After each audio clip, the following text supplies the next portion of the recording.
Godov, bienvenido otra vez al programa. Yo lo invité porque me impresionó mucho su último artículo en La Nación. Para empezar por el título, ¿no? Porque el título ya dice, el artículo tiene este título, ¿la Constitución o el delito? Sí. No dice un poco más, un poco menos, ¿no? Y en el fondo del artículo, quizás a mí me gustó porque yo también he insistido en esta idea varias veces, de que lo que está en juego en octubre, ¿no es cierto?, no es simplemente si fulano o mengano, sutano, o el partido A, el partido B, sino algo mucho más fundamental. Eso es. ¿No? Y explícalo de nuevo, porque el artículo dice eso. Acá, y lo que decíamos un poco en los anteriores bloques también, nos estaremos dando cuenta los argentinos de lo importante que va a ser la próxima votación. Es fundamental entender que la disyuntiva de fondo, la disyuntiva estructural, no tiene que ver con una discusión ideológica entre matices de izquierda y derecha. La cuestión de fondo es saber si la Constitución es pretextual o fundante de la política. Si es una herramienta de la que me valgo para disfrazar intenciones delictivas y demagógicas, o me pongo al servicio de la Constitución para profundizar el sistema político democrático dentro del que vamos a vivir. Yo creo que esa es la disyuntiva. En otros términos, la disyuntiva es entre la Constitución y el modelo. Lo que desde el oficialismo se llama el modelo. Yo no he visto en boca de las autoridades del partido oficialista hablar de la Constitución, sino del modelo. El modelo pareciera tener características transformadoras de la Constitución. Y de hecho se aspira a que la Constitución esté al servicio del modelo. Por lo tanto, el modelo es una alternativa con respecto a la Constitución. Por lo tanto, perdón Santiago, Sí. Siguiendo ese razonamiento, si la Constitución está por debajo del modelo, y el modelo es lo importante, la Constitución puede ser un objeto modificable, reformable, para garantía del modelo, de la continuidad del modelo. Ni más ni menos, es una herramienta del modelo. Pues pasó esto, ¿se acuerda, Santiago? El último gobierno militar había el Estatuto de la Revolución. Sí. Y el Estatuto de la Revolución decía, en lo que no prevea el Estatuto queda la Constitución. Así Era es. como una norma complementaria. Ese carácter residual de la Constitución está explicando el descrédito del sistema republicano y democrático en quienes promueven finalmente el modelo. Porque yo creo que la explicación desde el oficialismo es esta. La república y la democracia tal como hasta hoy las entendimos, adolecen de senilidad, han envejecido. Digámoslo de un modo esquemático, la Constitución tiene como 200 años. Ha envejecido, no tiene credibilidad pública. Lo que debemos hacer es valernos de los instrumentos que ella nos da para acceder al poder y transformar su significación para que se convierta en una herramienta operativa de un modelo alternativo. Entonces, si logramos que el electorado comprenda que en estas elecciones no estamos teniendo que elegir entre alternativas distintas de un sistema estable, sino entre dos sistemas.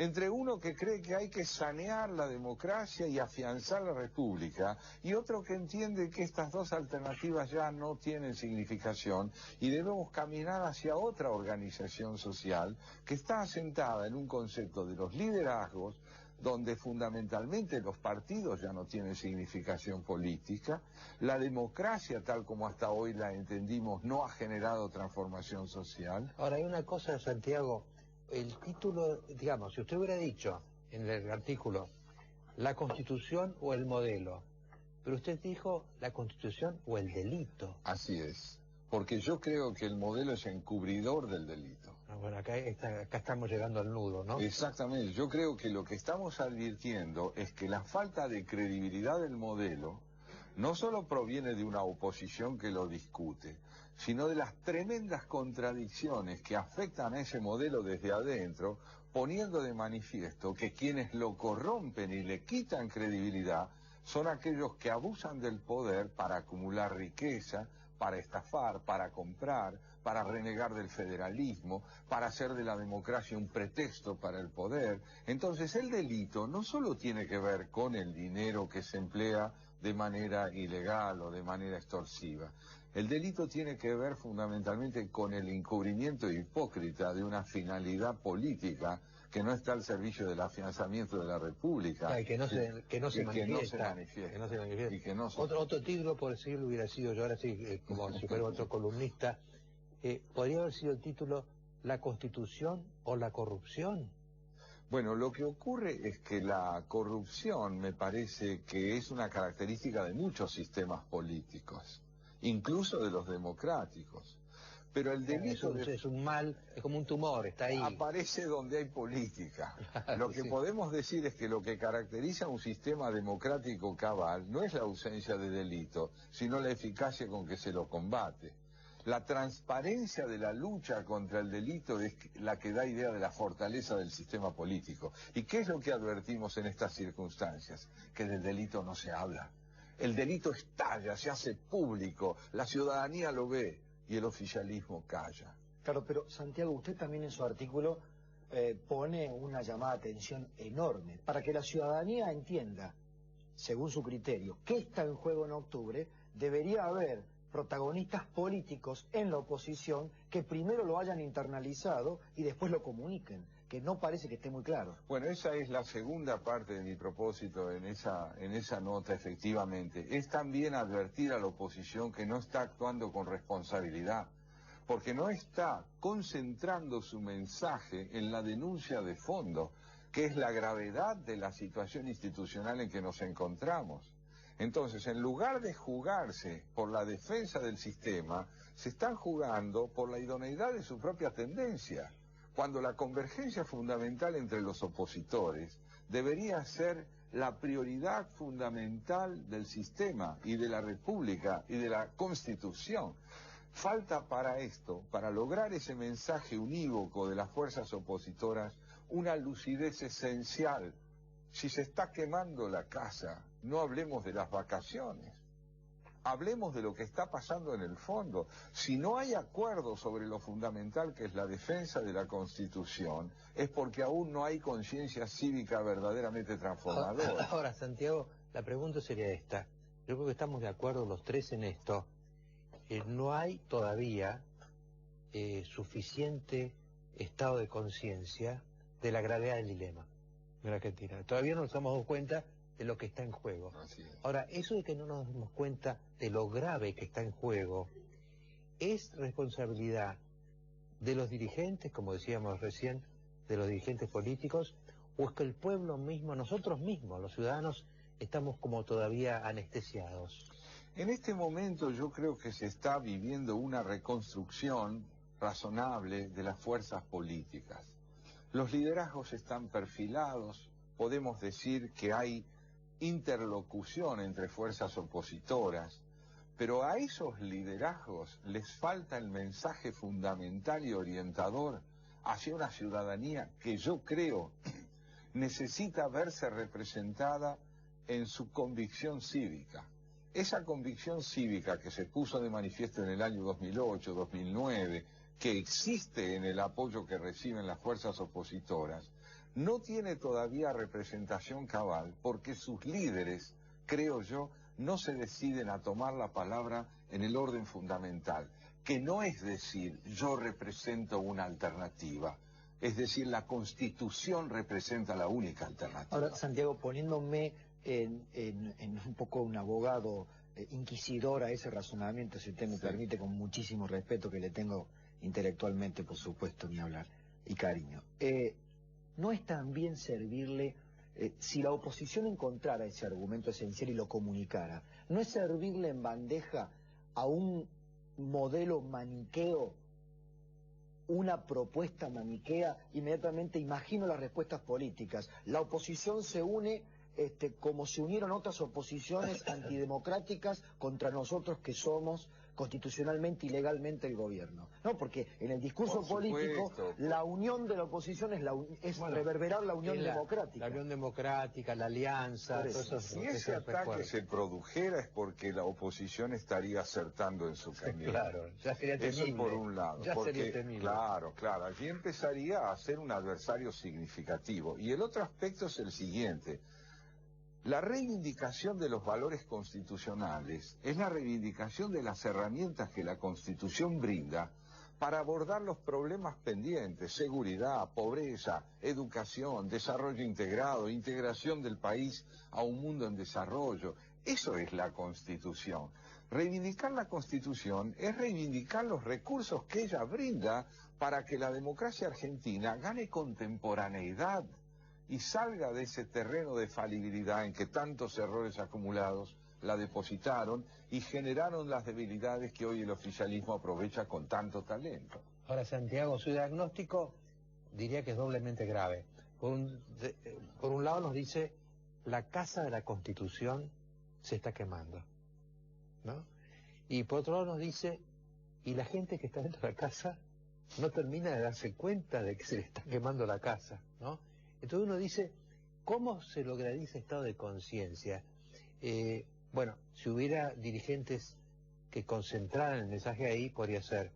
Otro camino, porque estoy pensando en caminos positivos alternativos. Sí. ¿No cree que el sistema electoral que estamos viviendo, con su serie de elecciones parciales, sus elecciones del 14 de agosto, su balotaje, lleva también un poco una concentración opositora?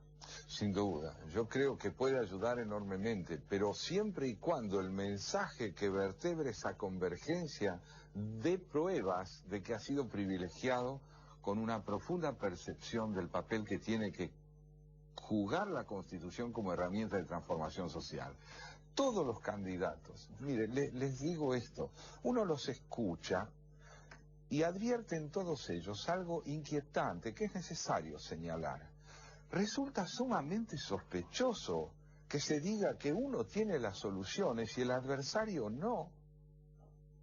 Porque si el adversario solo forma parte del error, no queda más remedio que formar parte del acierto, uno solo. Cuando en verdad un discurso cívicamente maduro es un discurso de continuidades entre matices, aciertos que el adversario ha tenido y que uno puede profundizar.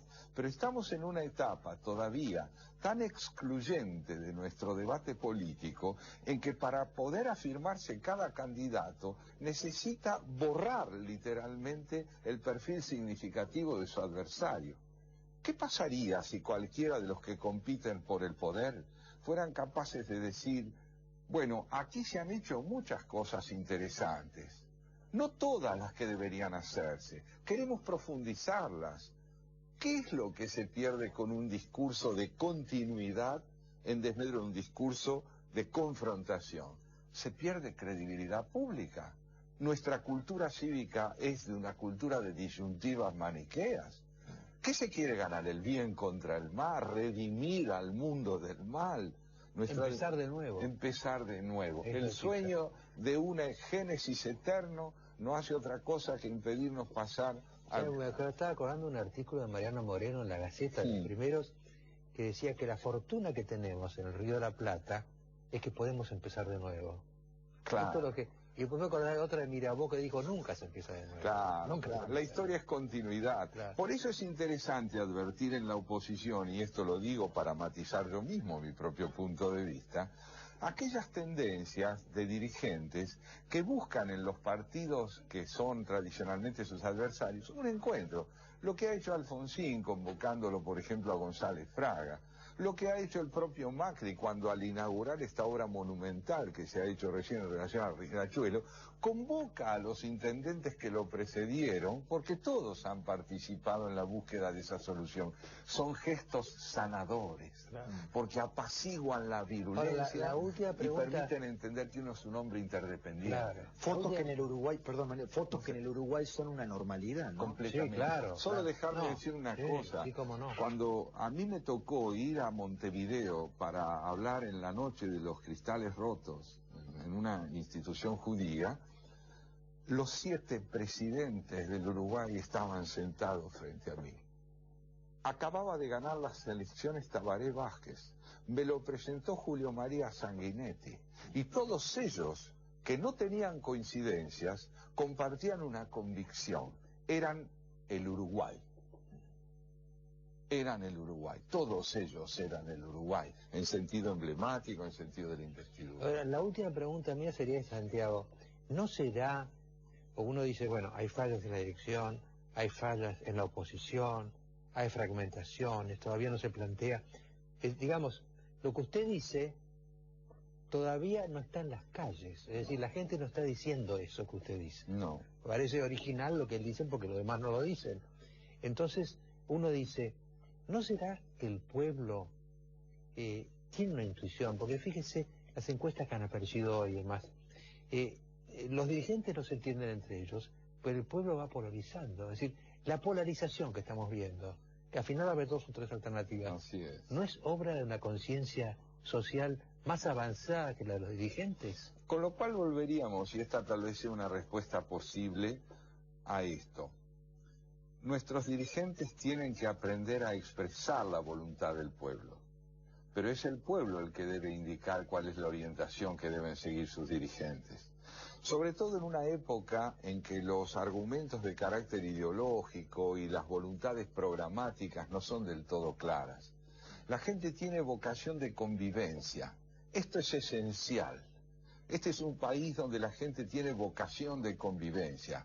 Un buen líder político será el que lo capitalice, dando pruebas en su discurso de que ha venido para proseguir lo que se ha hecho de bueno, no para fundar el universo otra vez.